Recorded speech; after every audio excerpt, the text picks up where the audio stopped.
Okay student, अब हम अपने नेक्स्ट टॉपिक की तरफ चलते हैं। HCF and LCM. लास्ट जो सेशन में हमने पढ़ा था, उस सेशन में हमने प्रूव किया था कि √3, √5 और √7 इज एन इरेशनल नंबर। और वो हमने एकदम बिल्कुल बेसिक से जाना था चीज। और हम क्या कर रहे हैं, बेसिक की चीज पढ़ रहे हैं। और अभी भी क्या हम करेंगे इस टॉपिक में, एचसीएफ और एलसीएम के बारे में एकदम बेसिक पढ़ेंगे। क्योंकि आपका बेसिक का भी एक पेपर होता है अलग, और एक आपका स्टैंडर्ड का रहता है। तो दोनों में ही देखा जाता है कि एचसीएफ एलसीएम का एक क्वेश्चन जरूर आता है। और वो सिंपल भी होता है, वो मतलब थोड़ा सा अलग लेवल का भी हो सकता है। बट अभी हम पहले बेसिक सीखेंगे। उसके बाद जो इनके लेवल्स होते हैं, मैं उनके लिए अनदर वीडियोस बनाऊंगा कि level 1 question, level 2 question, level 3। तो उसमें क्या हो जाएंगे, आपके सभी एचसीएफ के क्वेश्चन भी कवर हो। तो स्टार्ट करते हैं। जैसे भी मैं बात करूं, सबसे पहले आपकी एचसीएफ और जीसीडी, इसको जीसीडी भी बोला जाता है। जीसीडी यानी कि एचसीएफ की फुल फॉर्म आपकी हाईएस्ट कॉमन फैक्टर। और जीसीडी की फुल फॉर्म देखी जाए तो ग्रेटेस्ट कॉमन डिवीजन।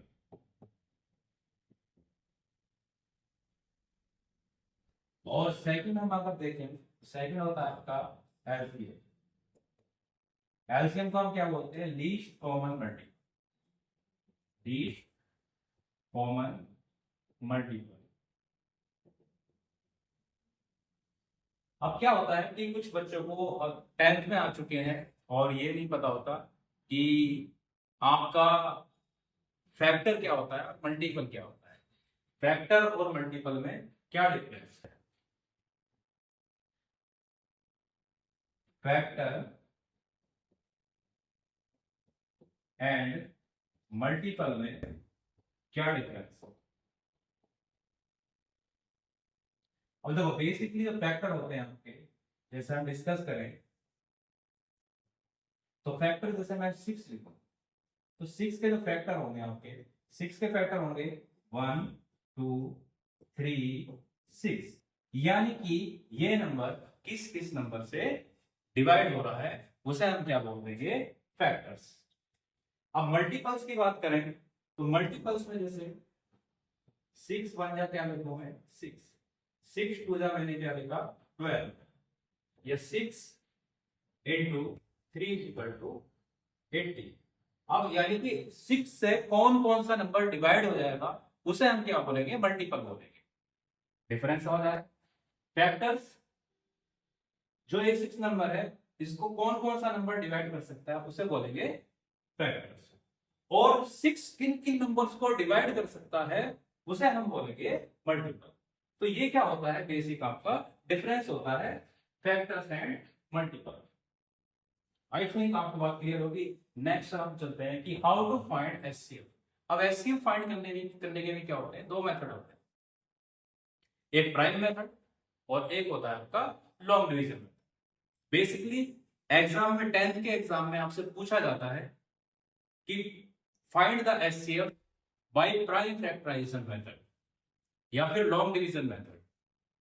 अगर वो कुछ नहीं पूछ रहा है तो आप कोई सा मेथड क्या कर सकते हैं, यूज कर सकते हैं। जैसे हम अपनी बात करते हैं 20 and 45 का, मुझे क्या फाइंड करना है, find HCF by prime factorization method.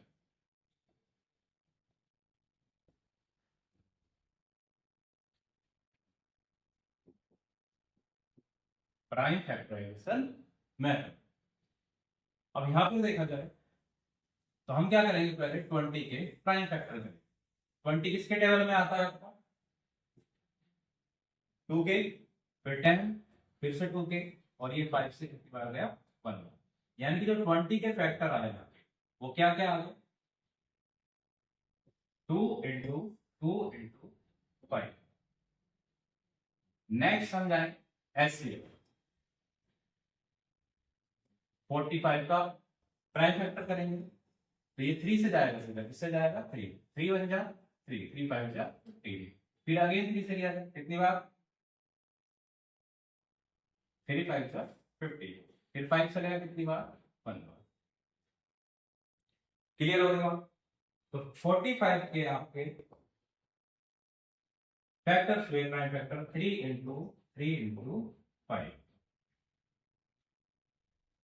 बात समझ आ गई? अब हम देखेंगे इसमें कॉमन फैक्टर कौन कौन से हैं।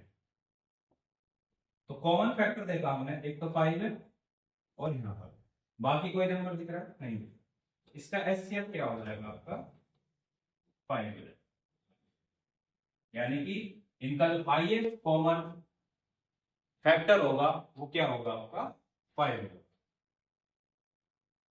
क्लियर हो गई बात? अब देखते हैं इसको हम लॉन्ग डिवीजन मेथड से कैसे करेंगे। Find HCF by long division method. Again हमने 20 एंड क्या ले लिया 45, तो इसमें क्या करेंगे 20 और ये 45 को ऐसे डिवाइड करेंगे। अब 22 जा डिवाइड करेंगे सिंपल, 22 जा 40, माइनस करा कितना आ गया 5, कितना आ गया। फिर इसको ऐसे बना लेंगे सेम, और इस नंबर को क्या करेंगे यहाँ पर लिखेंगे। देखिए कितना आ गया आपका 40, और 5 से कितनी बार गया ये 8 बार। तो आपका रिमाइंडर जब 0 हो जाएगा तो इसको हम क्या बोल देंगे एचसीएफ। क्या बोल देंगे एचसीएफ। तो यहां से आपका फिर से क्या आ गया एचसीएफ 5। तो आई होप सो एचसीएफ थोड़ा सा क्लियर हो गया। इसको डीप डाइव में हम जाएंगे व्हेन जब हम थोड़ा लेवल नेक्स्ट लेवल में क्वेश्चंस करना स्टार्ट करेंगे। बट बेसिक आपको इतनी चीज आनी चाहिए कि बस इतना एक क्वेश्चन आए तो हम उसको कर पाए और 2 नंबर और 3 नंबर एग्जाम में ले पाए। नेक्स्ट देखते हैं एलसीएम। एलसीएम मतलब least common multiple. Least common multiple, जैसे इसके भी आपके 2 मेथड हो गए, एक होगा प्राइम फैक्टराइजेशन मेथड और एक होगा कॉमन डिवीजन। जैसे मैंने नंबर ले लिए 15, 18 एंड 27, कहता है इसका क्या करो एलसीएम फाइंड। तो 15 के हम प्राइम फैक्टर करेंगे, तो 15 के प्राइम फैक्टर पहले 3 से जाएगा 5 बार, 5 से जाएगा कितना बार 1 बार। फिर 18 को लेंगे, 18 के प्राइम फैक्टर करेंगे 2 9 जा 18, 3 से लगाए 3 बार, फिर 3 से लगाए कितनी बार 1 बार। फिर आप लेंगे 27, 27 के फैक्टर करेंगे 3 से जाएगा 9 बार, फिर 3 से जाएगा 3 बार, फिर 3 से जाएगा कितनी बार 1 बार। अब इनको क्या करेंगे हम सभी को लिख लेंगे 15 के फैक्टर 3 इंटू 5, 18 के फैक्टर 2 इंटू 3 इंटू 3, और 27 के आपके 3 इंटू 3 इंटू 3। तो सबसे पहले जो आपके कॉमन आ रहे हैं उन कॉमन को लिख लो ऐसे इनके लिए। तो कॉमन कौन सा आ रहा है आपका 3, 3 और ये 3 हमने लिख लिया 3 मल्टीप्लाई। क्या 2 बाकी और में कहीं कॉमन है? चलो बाद में देखते हैं। 3 यहाँ पर भी कॉमन है, यहाँ पर भी, तो एक बार लिख लेंगे यहाँ पर भी 3। उसके बाद क्या और नंबर क्या कॉमन है? नहीं है ना, तो बाकी बचे नंबरों को क्या लिख लेंगे एज इट इज। अब इनकी क्या कर लेंगे मल्टीप्लाई कर लेंगे। क्या कर लेंगे मल्टीप्लाई, 3 3 जा 9 और 9 3 जा 27 और 27 इंटू 10 यानी 270। तो ये आपका क्या आ गया एलसीएम। क्या आ गया एलसीएम। तो ये हो गया हमारा प्राइम फैक्टराइजेशन मेथड। अब देखेंगे कॉमन डिवीजन है, एलसीएम को फाइंड करने का common division. Common division method, common division method. अब कॉमन डिवीजन मेथड क्या है, जैसे मैंने अभी नंबर लिए थे पीछे में नंबर लिए थे 15, 18, 27, 15, 18, 27। अब इन तीनों को एक साथ लेंगे और प्राइम फैक्टर करेंगे। सबसे पहले 2 से ये जा रहा है तो 2 से इसको करेंगे, बाकी नंबर हम ऐसे ही लिख देंगे।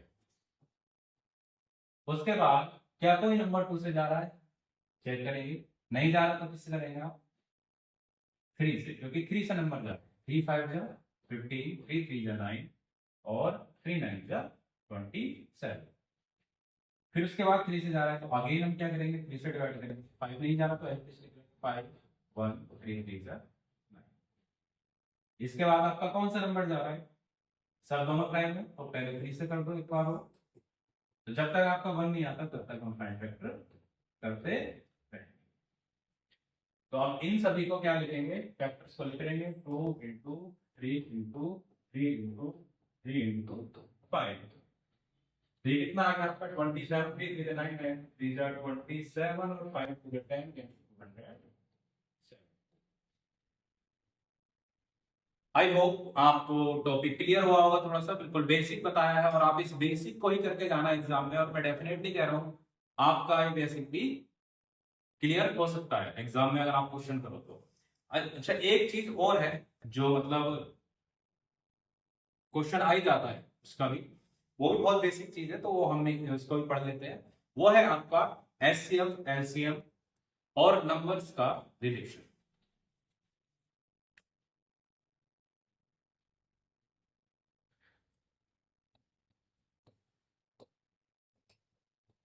Relation between HCF and LCM and their numbers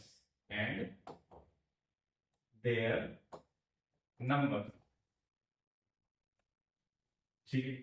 तो आपको क्वेश्चन में गिवन होगा कि HCF गिवन है, 2 नंबर गिवन है और उसका एलसीएम फाइंड करो, या फिर 2 नंबर का प्रोडक्ट आपको गिवन है और HCF गिवन है, एलसीएम फाइंड करो। तो उसके लिए फॉर्मूला होता है आपका कि HCF into LCM equals to product of 2 numbers।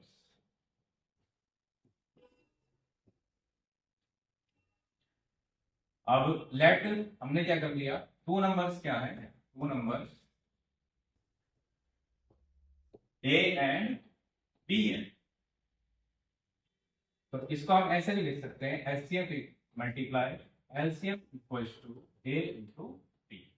अब सपोज दैट आपको 2 नंबर दे रखे हैं, LCM दे रखा है, HCF फाइंड करना है, तो HCF इज इक्वल टू क्या हो जाएगा, A into B upon LCM।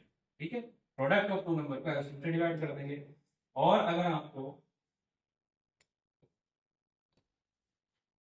LCM निकालना है और 2 नंबरों का प्रोडक्ट दे रखा है, 2 नंबर्स का प्रोडक्ट दे रखा है, तो आप अब क्या करोगे, HCF से डिवाइड करो। तो आई होप सो ये बात क्लियर होगी कि हमें क्वेश्चन अगर आता है तो कैसे करना है। जैसे मैं आपको दे दूं कि product of 2 numbers 40, product of 2 number 40 and LCM कितना दे दिया इनका, एलसीएम आपको दे दिया 5 या एलसीएम दे दिया क्या है, फाइंड ये इसको लेते हैं 20, एलसीएम दे दिया 20 है ना, फाइंड एचसीएफ। तो देखो एचसीएफ के लिए मैंने क्या लिखा था, HCF is equal to product of 2 number upon LCF. HCF is equal to product of 2 numbers कितना है 40 और एलसीएम कितना है 20, तो इससे डिवाइड हुआ तो एचसीएफ कितना है, एचसीएफ कितना आ गया आपका 2 आंसर। ऐसे ही बेसिक आपके क्वेश्चन आते हैं एग्जाम में। आप तैयार करोगे इन क्वेश्चनों को तो इजीली आप क्या कर लोगे, इन क्वेश्चनों को एग्जाम में कर पाओगे। और इतना कोई भारी चीज नहीं है, आप बस एक दो बार रिवाइज करो, पढ़ो और क्लियर हो।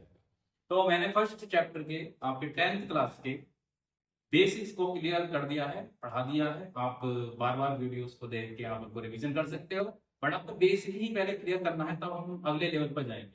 तो नेक्स्ट मैं अपनी वीडियो निकालूंगा, वो डालूंगा नेक्स्ट चैप्टर पर, जो कि वो भी बहुत बेहतरीन होने वाला है। और उसके और बेसिक डिटेल जितने भी होंगे हर चैप्टर के हम क्लियर करेंगे। और all the best for your exams जो बोर्ड के आने वाले हैं आपके।